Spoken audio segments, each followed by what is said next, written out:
Hello नमस्कार दोस्तों, welcome back our official YouTube channel youth competition time. साथियों, आप सभी लोगों का हार्दिक स्वागत है। साथियों, एक नए वैकेंसी और एक नए ऑफिशियल अपडेट के साथ आपके सामने आ रहे हैं। जी हाँ साथियों, मैं कोई भी अपडेट लेकर के आता हूं वो ऑफिशियल अपडेट लेकर के आता हूं और उसी ऑफिशियल अपडेट के सिलसिले में एक और अपडेट आपके सामने लेकर के आ रहा हूं, जो कि आपको हमारे बैकग्राउंड में दिख रहा है। साथियों, इसी ऑफिशियल अपडेट के बारे में डिटेल में एक एक करके एनालिसिस करते हुए चलेंगे। साथियों, ये जो वैकेंसी आपको दिख रही है, ये आपको कहां से दिख रही है? ये EMRS से दिख रही है। कहां से दिख रही है साथियों? तो ये जो वैकेंसी आपको दिख रही है, ये EMRS। अब ये आप सोचेंगे कि EMRS क्या होता है, तो साथियों इसका फुल फॉर्म होता है एकलव्य मॉडल रेसिडेंशियल स्कूल। क्या होता है? एकलव्य मॉडल रेसिडेंशियल स्कूल इसका फुल फॉर्म होता है। इसी पे ये क्या करता है? इसी पे ये बेस्ड है EMRS स्कूल। जैसे आपका नवोदय का स्कूल होता है, सेम एज यूजुअल ये आपका EMRS स्कूल होता है। इसी स्कूल में क्या आया है? लार्ज नंबर ऑफ वैकेंसीज आई है। कितनी आई है? लार्ज नंबर ऑफ वैकेंसीज आई है। और उसी लार्ज नंबर ऑफ वैकेंसीज को मैं एक एक करके आपके सामने एनालिसिस करते हुए चलूंगा।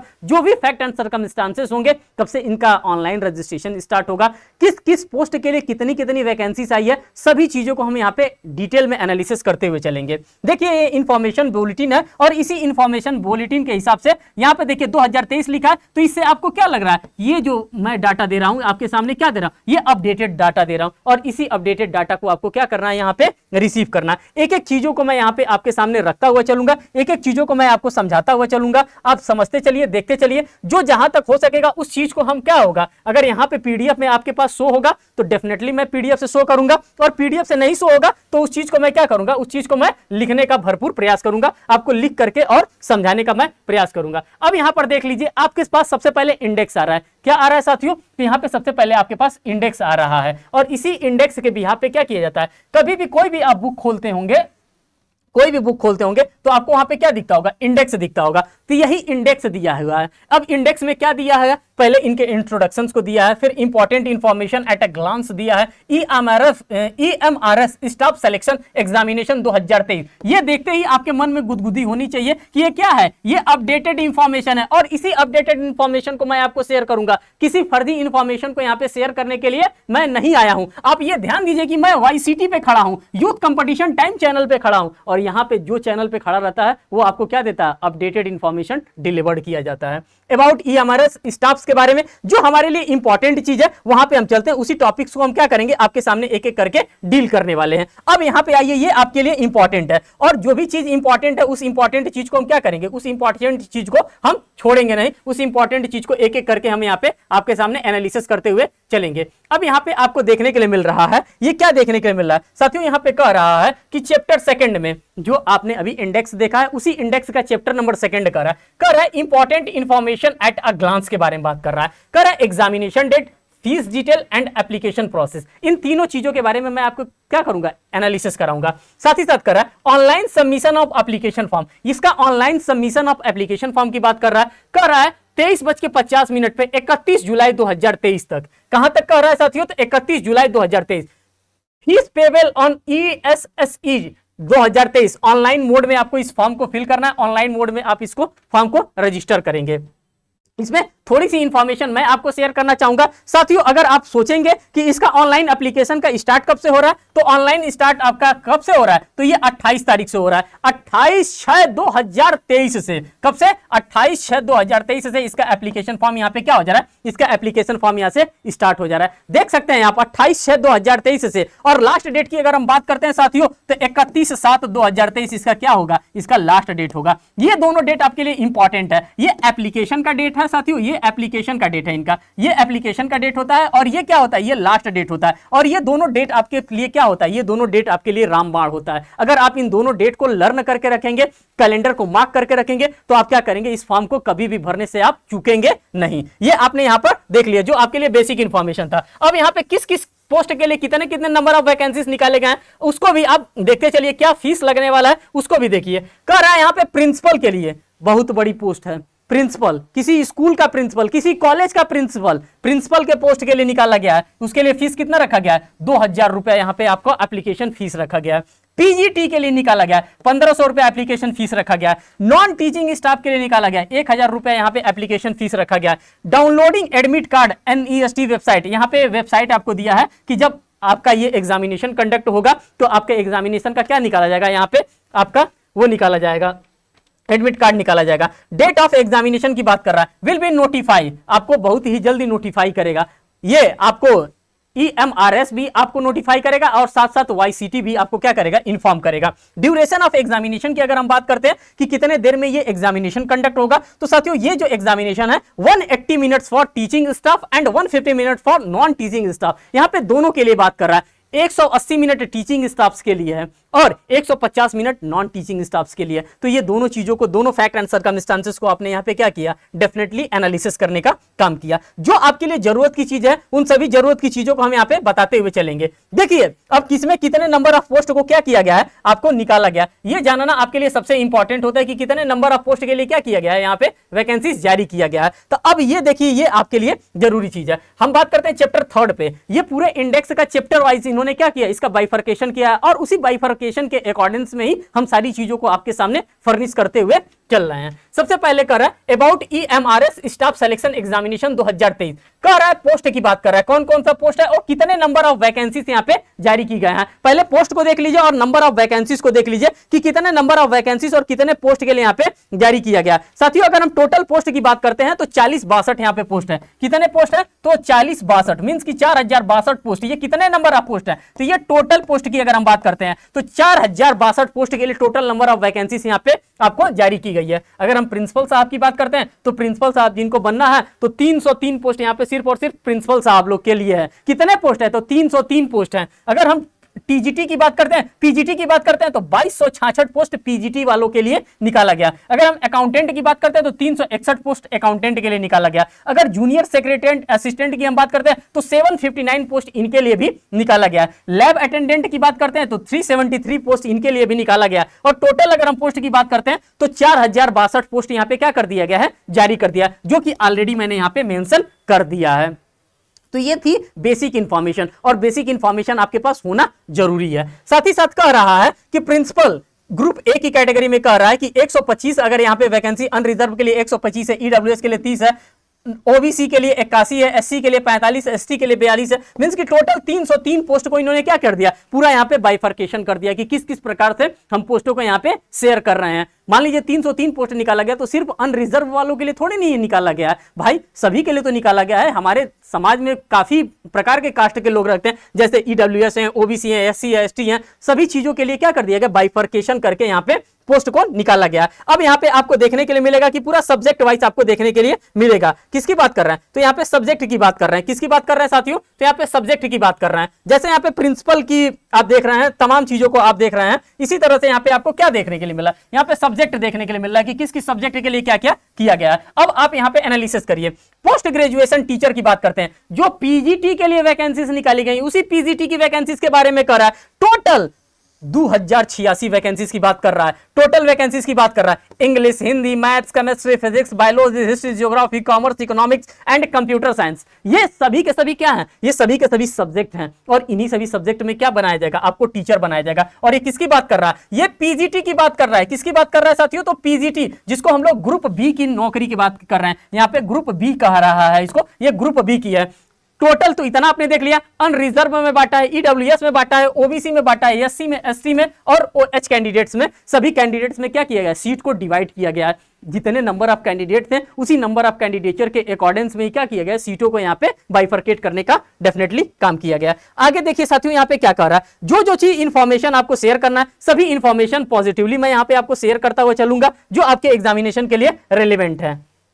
आगे देखिए यहाँ पे पोस्ट ग्रेजुएशन टीचर के बारे में बात कर रहा है कि जो पोस्ट ग्रेजुएशन टीचर होंगे उनके बारे में यहाँ पे आपको शो कर रहा है डाटा की पोस्ट ग्रेजुएशन के जो टीचर होंगे उनके बारे में क्या डाटा यहाँ पे शो कर रहा है। साथियों अगर हम डाटा की बात करते हैं तो यहाँ पे आप देखिए पोस्ट ग्रेजुएशन टीचर के बारे में बात कर रहा है। Post graduation teacher third language group B की बात कर रहा है, थर्ड लैंग्वेजेस की बात कर रहा है, जिसमें मराठी, ओडिया, तेलुगु, संस्कृत, बंगाली है एंड संथाली है। तो ये सभी लैंग्वेजेस के बारे में बात कर रहा है। इन लैंग्वेज को भी तो क्या किया जाता है, पढ़ा जाता है। तो इसके लिए भी 180 नंबर ऑफ वैकेंसीज जारी किया गया और हर सेक्टर में देखिए unreserved, EWS, OBC, SC, ST and other backward classes या फिर ईडब्ल्यूएस, सबके लिए यहाँ पे क्या किया गया, बाइफर्केशन करके अलग अलग पोस्ट यहाँ पे जारी किया गया है। ये आपने यहाँ पर देख लिया। फिर बात करते हैं नॉन टीचिंग पोस्ट की। अभी तक तो आप कहेंगे कि टीचिंग पोस्ट हमने यहाँ पर देख लिया, अब नॉन टीचिंग पोस्ट को भी तो आप लोग एनालिसिस कर लीजिए कि ये नॉन टीचिंग पोस्ट होता क्या है, किसको हम लोग कहते हैं नॉन टीचिंग पोस्ट। तो साथियों नॉन टीचिंग पोस्ट की अगर हम बात करते हैं तो इसमें कौन कौन आता है, नॉन टीचिंग पोस्ट की अगर हम बात करते हैं तो इसमें कौन कौन आता है, जूनियर सेक्रेटरी असिस्टेंट आते हैं, जिसमें कितने नंबर ऑफ वैकेंसीज जारी की गई है,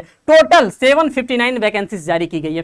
टोटल की हम बात करते हैं 759 वैकेंसीज यहाँ पे प्रोवाइड आपको किया गया है। अकाउंटेंट की अगर हम बात करते हैं तो टोटल 361 वैकेंसीज आपको यहाँ पे शो हो रहा है। अगर हम लैब अटेंडेंट की बात करते हैं तो टोटल 373 वैकेंसीज आपको यहाँ पे शो हो रहा है। और इन वैकेंसीज को भी क्या किया गया है, बाय द टाइमिंग इसको बाइफरकेट करने का काम किया गया है। अनरिजर्व में भी किया गया है, कहां कहां किया गया है साथियों, तो अनरिजर्व में भी किया गया है, ईडब्ल्यूएस में किया गया है, ओबीसी में किया गया है। ये आप क्या कर सकते हैं, आप अपने अकॉर्डिंग इसको देख सकते हैं कि आप किस कैटेगरी में फॉल करते हैं, उस कैटेगरी के अकॉर्डेंस में आप कर सकते हैं। तो सभी पोस्ट को भी मैंने यहाँ पे दिखाया। यहाँ पे आपका हॉरिजेंटल या जो भी रिजर्वेशन का कैटेगरी होती है उन सभी कैटेगरीज को यहाँ पे शो करने का काम किया जा रहा है। आगे देखिए साथियों, आगे इसमें आप एग्जाम पैटर्न को भी थोड़ा सा समझ लीजिए कि एग्जाम पैटर्न इसका क्या कहता है, इसको भी थोड़ा सा आप एनालिसिस करिए। देखिए हम एनालिसिस कराते हुए चल रहे हैं, यहाँ पे जो भी चीज फैक्ट हो सकता है उन सभी फैक्ट्स को मैं यहाँ पे रख रहा हूं। यहाँ पे इस पॉइंट को देखिए, 3.2 पॉइंट की बात कर रहा है post detail and level of पे की बात कर रहा है post detail and level of पे की बात कर रहा है। अब देखिए जो लेवल पे लेवल की बात कर रहा है, जो सैलरीज की बात कर रहा है कि कितनी इसकी सैलरीज होगी, उन सभी चीजों को भी आप क्या करेंगे, एनालिसिस करेंगे। भैया अंत में पैसे रुपया काम आता है और उसी पैसे रुपए की बात कर रहा है। नौकरी आप पा जाएंगे, सब कुछ कर लेंगे, तो पैसा मिलना भी तो चाहिए, कितना मिलेगा। तो पैसा देखिए, ये पे लेवल देखिए, जो आपका पे का मैट्रिक्स है लेवल 12 का है, 78,800 से लेकर के 2,92,000 तक इसका पे लेवल है। आप सोच सकते हैं कि कितना नंबर आप यहाँ पे सैलरी, आपको कितना अच्छा सैलरी दिया जाएगा। और ये किसके लिए दिया जाएगा, तो साथियों ये प्रिंसिपल साहब को दिया जाएगा। अगर हम पीजीटी वालों की बात करते हैं तो इनका पे लेवल 8 का है। जो पे लेवल होता है, जो पैसे रुपए की बात होती है, पे लेवल इनका 8 है और 47,600 से लेकर के 1,51,100 इनका पे लेवल का मैट्रिक्स यहाँ पे आपको प्रोवाइड करके रखा है। तो साथियों आप समझ सकते हैं कि कितना अच्छा यहाँ पे आपको पे लेवल EMRS स्कूल में आपको प्रोवाइड किया जा रहा है, ऑफर किया जा रहा है। अगर हम अकाउंटेंट साहब की बात करते हैं तो लेवल 6 पे इनका है पे ग्रेड 35,400 से लेकर के 1,12,400 रुपए तक का है। अगर हम बात करते हैं जेएसए के लिए तो लेवल 2 का इनका पे ग्रेड है 19,900 से 63,200 रुपए तक का। और हम बात करते हैं लैब अटेंडेंट की तो लेवल 1 का इनका पे है 18,000 से लेकर के 56,900 इनका ये पे लेवल है। तो पे लेवल भी आपको देखना है यहाँ पे क्या होता है, आपके लिए इंपॉर्टेंट होता है। पता चले हम नौकरी कर ले, हमको 5,000 रुपए महीना मिले, तो करने से क्या फायदा। तो सबसे बड़ी चीज है कि आप यहाँ पे मैट्रिक्स को आपने यहाँ पे क्या कर दिया, डिटेल में एनालिसिस कर लिया, क्या आपका पे मैट्रिक्स होने वाला है। अब यहाँ पे आपसे क्या क्या पूछा जाएगा, आपका किस किस बेस्ड पे एग्जामिनेशन कंडक्ट होगा, उस एग्जामिनेशन के थोड़ा सा सिलेबस को आप देख लीजिए। और ये किसके सिलेबस को शो कर रहा है, यहाँ पे प्रिंसिपल साहब के सिलेबस को यहाँ पे क्या कर रहा है, यहाँ पे कोडिफाइड कर रहा है, एक एक यहाँ पे बताने का काम कर रहा है। यहाँ पे कर रहा है प्रिंसिपल साहब के सिलेबस का। और जो भी एग्जामिनेशन आपके होंगे ऑब्जेक्टिव टाइप मींस की एमसीक्यू बेस्ड आपके एग्जामिनेशन कंडक्ट करवाए जाएंगे, जिसको हम लोग multiple choice question based examination कहते हैं। वही मल्टीपल चॉइस बेस्ड क्वेश्चन आपसे कंडक्ट करवाए जाएंगे। मार्क्स दे रहा है लैंग्वेज कॉम्पिटेंसी एंड 20 मार्क्स का ये होगा। पर्सनल टेस्ट होगा और इंटरव्यू होगा 40 मार्क्स का। इसमें कर रहा है part first, part second, part third, part fourth and part fifth, in 5 parts में आपका एग्जामिनेशन कंडक्ट करवाया जाएगा। पहले में रीजनिंग एंड अवेलेबिलिटी देखा जाएगा। आपका जो तर्क शक्ति का परीक्षा होता है, तर्क शक्ति की परीक्षा करवाई जाएगी। अगर नंबर ऑफ क्वेश्चंस की हम बात करते हैं तो 10 नंबर ऑफ क्वेश्चन यहां पे आपको प्रोवाइड किया जाएगा। एंड टोटल मार्क्स की बात करते हैं तो 10 नंबर आपको यहां पे प्रोवाइड किया जाएगा। ये आपका सिलेबस है। जनरल अवेयरनेस की अगर हम बात करते हैं, जिसमें जीके आ जाता है, जीएस आ जाता है, हिस्ट्री आ जाता है, जो भी जीके का आपका सब्जेक्ट होता है व्हाटएवर, वो सारा का सारा यहाँ पे फॉल करेगा। और ये नंबर ऑफ क्वेश्चन की बात करते हैं तो 20 नंबर ऑफ क्वेश्चन आएगा। टोटल मार्क्स की बात करते हैं तो टोटल मार्क्स आपका 20 ही आएगा। अगर हम बात करते हैं लैंग्वेज कॉम्पिटेंसीज के बारे में, जिसमें जनरल इंग्लिश आएगा एंड जनरल हिंदी आएगा, 10 marks each subject, 10 marks each subject की बात करता है। Hindi as well as English, both languages की बात यहां पे कर रहा है। और कितना आएगा, ये 20 नंबर का आएगा, नंबर ऑफ क्वेश्चन 20 आएगा और टोटल मार्क्स भी आपको 20 यहां पे शो कर रहा है। Academic and residential aspects, detail syllabus on NESTS website, ये कितने नंबर आपका क्वेश्चन आएगा, ये 50 नंबर का आएगा और टोटल मार्क्स भी 50 नंबर का होगा। एडमिनिस्ट्रेशन एंड फाइनेंशियल डिटेल, यहां से भी क्वेश्चन आपके पूछे जाएंगे, 50 क्वेश्चन आएंगे और 50 नंबर के होंगे। टोटल अगर हम नंबर ऑफ क्वेश्चंस की बात करते हैं तो 150 क्वेश्चंस आपसे पूछे जाएंगे और टोटल नंबर ऑफ मार्क्स यहां पे 150 आपको यहां पे प्रोवाइड भी किया जाएगा। और टोटल ड्यूरेशन आपकी पूछते हैं एग्जामिनेशन का, तो टोटल ड्यूरेशन है आपका एग्जामिनेशन का 3 आवर आपको दिया जाएगा।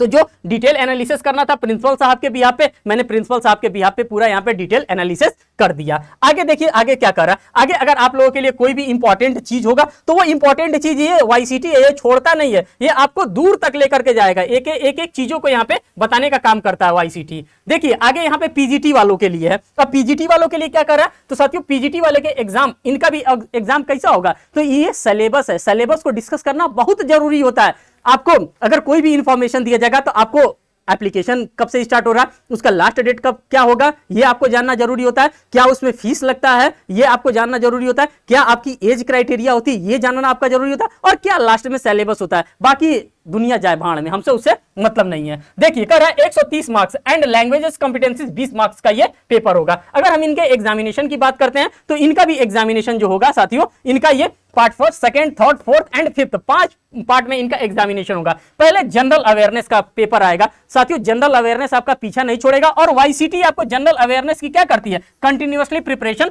कराती है। अगर आपको लगता है कि आप आज तक नहीं जुड़े हैं तो चैनल से डेफिनेटली जुड़िए और क्या करिए वाईसीटी से, या तो आप इनके एप्लीकेशन से पढ़िए या आप यूट्यूब पे पढ़िए, आपको इस जनरल अवेयरनेस की प्रिपरेशन हो जाएगी, जनरल एबिलिटी की प्रिपरेशन हो जाएगी, नॉलेज ऑफ आईसीटी की आपका प्रिपरेशन हो जाएगा, टीचिंग एप्टीट्यूड की प्रिपरेशन हो जाएंगी। नंबर ऑफ क्वेश्चन की बात करते हैं 10 20 10 10, टोटल नंबर ऑफ क्वेश्चन की बात करते हैं 70, 5 + 5 70 +5 +5 की बात कर रहा है। और टोटल नंबर ऑफ क्वेश्चन की बात करते हैं, टोटल नंबर ऑफ क्वेश्चन यहाँ पे 80 आएगा। और टोटल टाइम की हम बात करते हैं तो टोटल टाइम आपको 3 घंटा यहाँ पे प्रोवाइड करके रखा गया है। तो ये बेसिक इंफॉर्मेशन इनसे रिलेटेड था। टोटल नंबर ऑफ क्वेश्चंस की बात करते हैं 130 आएगा। और टोटल नंबर ऑफ मार्क्स की बात करते हैं 130 क्वेश्चन आएगा और 130 नंबर का भी आएगा। और घंटे की बात करते हैं तो 3 घंटे की बात यहाँ पे आपके सामने देखने के लिए मिल रहा है। नेक्स्ट की अगर हम बात करते हैं, अब यहाँ पे लैब अटेंडेंट साहब के बारे में देख लीजिए, इनके सिलेबस को भी थोड़ा सा देख लीजिए। लैब अटेंडेंट साहब के सिलेबस के बारे में क्या बताया जा रहा है, तो लैब अटेंडेंट के अगर सिलेबस को हम यहाँ पे एनालिसिस करते हैं, डिकोड करते हैं, तो कह रहा है lab attendant examination objective type का होगा, 120 मार्क्स का होगा। कितने मार्क्स का होगा साथियों, तो 120 मार्क्स का ये इनका एग्जामिनेशन यहाँ पे कंडक्ट करवाया जाएगा। आगे कह रहा है कि टेस्ट दे रहा है, कंपोनेंट ऑफ टेस्ट की बात कर रहा है, नंबर ऑफ क्वेश्चन की बात कर रहा है, टोटल मार्क्स की बात कर रहा है, ड्यूरेशन ऑफ द टेस्ट की बात यहाँ पे कर रहा है। Part first, part second, part third, part fourth, 4 part में भी इनका एग्जामिनेशन कंडक्ट करवाया जाएगा। नंबर ऑफ क्वेश्चन 15 होगा, नंबर ऑफ क्वेश्चन 15 होगा, किससे, रीजनिंग से 15 होगा, जनरल अवेयरनेस से 15 होगा, लैंग्वेज कॉम्पिटेंसी टेस्ट से कितना होगा, 30 होगा। अगर हम बात करते हैं स्पेशल नॉलेज की बारे में बात करते हैं तो यहाँ पे 60। टोटल नंबर ऑफ क्वेश्चन की बात करते हैं तो 60, 120 टोटल नंबर ऑफ क्वेश्चन है। टोटल मार्क्स की बात करते हैं तो 120 टोटल नंबर ऑफ इनका मार्क्स भी होगा। और टाइम ड्यूरेशन की बात करते हैं दोस्तों तो 2.5 घंटा 2.5 आवर इनको क्या दिया जाएगा, इनको यहाँ पे 2.5 आवर इनको अपने एग्जामिनेशन को पूरा करने के लिए समय दिया जाएगा। बाकी सभी में 3-3 घंटा आपको प्रोवाइड किया जा रहा था, लेकिन यहाँ पे आपको कितना घंटा दिया जा रहा है, यहाँ पे मात्र 2.5 घंटा आपको दिया जा रहा है। तो यहाँ पे सिलेबस भी तो कम है। और ये किसके लिए, ये लैब अटेंडेंट साहब के लिए ये सिलेबस यहाँ पे प्रोवाइड करके रखा गया है। आगे देखिए साथियों क्या कर रहा है, डिटेल सिलेबस पोस्ट, जो भी डिटेल सिलेबस था, आप अगर फॉर्म भी फिल करना होगा तो आप कहां पे जाकर के फॉर्म फिल करेंगे साथियों, अगर आपको फॉर्म भी फिल करना होगा तो आप इसी जगह पे जाकर के क्या करेंगे, आप अपने फॉर्म को फिल करेंगे। यही इनका ऑफिशियल वेबसाइट है, ऑफिशियल वेबसाइट नहीं, इनका ऑफिशियल वेबसाइट पे हम चलते हैं। इनके ऑफिशियल वेबसाइट पे ही आप जाकर के क्या करेंगे, फॉर्म को फिल करेंगे। तो जो भी आपको डिटेल एनालिसिस कराने लायक था साथियों, उन सभी डिटेल एनालिसिस को मैंने आपके सामने रखने का डेफिनेटली प्रयास किया है। जो आपके लिए जरूरी चीज थी वो सभी जरूरी चीजों को मैंने यहाँ पे एक एक करके मैंने आपको यहाँ पे शो किया है। जैसे चैप्टर 4 में एलिजिबिलिटी क्राइटेरिया फॉर क्वालिफिकेशन का, अब इनका क्या क्या क्वालिफिकेशन होना चाहिए, किस किस क्वालिफिकेशन को ये अडॉप्ट किए हैं। मान लीजिए कि अगर हमको प्रिंसिपल बनना है तो प्रिंसिपल वाली ही तो क्वालिफिकेशन हमारे अंदर होनी चाहिए। पता चले कि हमारे अंदर प्रिंसिपल वाली क्वालिफिकेशन ही नहीं और हमने फॉर्म को क्या किया, हमने अपने कैंडिडेचर को फाइल कर दिया, मींस की एप्लीकेशन फॉर्म को अपने अपने फिल कर दिया। लेकिन हमारे पास क्या होना चाहिए, ये सभी ड्यूरेशन, हमारे पास ये सभी डिग्रियां होनी चाहिए। अगर प्रिंसिपल साहब के लिए बात कर रहा है तो यहाँ पे एज रिलैक्सेशन आप देख सकते हैं, नॉट एक्सीडिंग 50 ईयर, 50 साल से ज्यादा नहीं होने चाहिए। इनके एकेडमिक्स क्या होने चाहिए, master degree from recognised university से होना चाहिए, बीएड होना चाहिए। एक्सपीरियंस भी मांग रहा है, एक्सपीरियंस की हम बात करते हैं तो 12 year of combined experience, vice principal PGT TGT and 4 year of PGT and above. यहाँ पे इनके डिजायरेबल पोस्ट के बारे में हर एक चीज को यहाँ पे एनालिसिस करते हुए चल रहा है। अगर पीजीटी की आप बात करेंगे तो पीजीटी वाले में भी आप देख लीजिए, पीजीटी वाले में क्या क्वालिफिकेशन मांग रहा है और किस किस चीज के बारे में पीजीटी की बात कर रहा है। तो दोस्तों जब हम पीजीटी की बात करते हैं तो यहाँ पे पीजीटी वालों के लिए देख लीजिए कि पीजीटी वालों के लिए क्या कह रहा है नॉट एक्सीडिंग 40 ईयर। इसमें जो मैक्सिमम एज है 40 ईयर से ज्यादा नहीं होना चाहिए और प्रिंसिपल में 50 ईयर से आपका मैक्सिमम एज ज्यादा नहीं होना चाहिए। सभी डाटा को आप क्या करेंगे, कलेक्ट करके रखते हुए चलेंगे। एज रिलैक्सेशन एज पर आपको देखना होगा, आप जनरल हैं, SC ST हैं, OBC हैं, EWS हैं या आप व्हाटएवर जो भी होंगे आप देखेंगे। अगर हम बात करते हैं इसेंशियल क्वालिफिकेशंस की, यहाँ पे इंग्लिश सब्जेक्ट मस्ट होना चाहिए। हिंदी में अगर आपने पीजीटी किया हिंदी मस्ट होना चाहिए, फिजिक्स में फिजिक्स मस्ट होना चाहिए, केमिस्ट्री जिस सब्जेक्ट में आप हैं जो आपका सब्जेक्ट कोड है उस सब्जेक्ट कोड में या फिर उस सब्जेक्ट कोर में आपको क्या होना चाहिए, उसमें आपको महारत हासिल होना चाहिए, तभी आप क्या बन सकते हैं। EMRS मॉडल स्कूल में आप क्या बन सकते हैं, आप टीचर बन सकते हैं, एज वेल एज आप क्या बन सकते हैं, आप प्रिंसिपल बन सकते हैं। तो साथियों ये पूरा डिटेल एनालिसिस था, सभी का सभी डिटेल एनालिसिस मैंने आपके सामने एक एक करके किया, जहां तक जो भी पॉसिबल हो सका सारी चीजों को, सारे फैक्ट एंड सर्कमस्टांसेस को एक एक मैंने आपको बताने का यहां पे डेफिनेटली प्रयास किया। साथियों तो वीडियो का अब यहीं पे समाप्त करेंगे, लेकिन जाते जाते आपसे एक बात जरूर कहेंगे, अभी तक मैंने इसको शेयर करने के लिए आपसे नहीं कहा, अब मैं आपसे बस ये एक रिक्वेस्ट करूंगा और ये यूथ कंपटीशन टाइम भी आपसे ये रिक्वेस्ट करेगा कि आप इस वीडियो को ज्यादा से ज्यादा लोगों तक क्या करेंगे, सर्कुलेट करेंगे। अब ये आपकी भी लायबिलिटी बन गई, क्योंकि अब आप इसके क्या हो गए, मेंबर हो गए। हम लोग दोस्त नहीं बनाते, हम लोग मेंबर बनाते हैं, फैमिली मेंबर बनाते हैं, और आप हमारे क्या हो गए, अब आप हमारे फैमिली मेंबर हो गए, क्योंकि आपने YCT को वॉच कर लिया, आप क्या हो गए, आप हमारे फैमिली मेंबर हो गए। तो साथियों ये था पूरा सेशन और इस सेशन को हम यहीं पर समाप्त करते हैं। अब फिर मिलते हैं नेक्स्ट वीडियो में, तब तक के लिए थैंक यू, फिर मिलेंगे नेक्स्ट सेशन में। Thank you.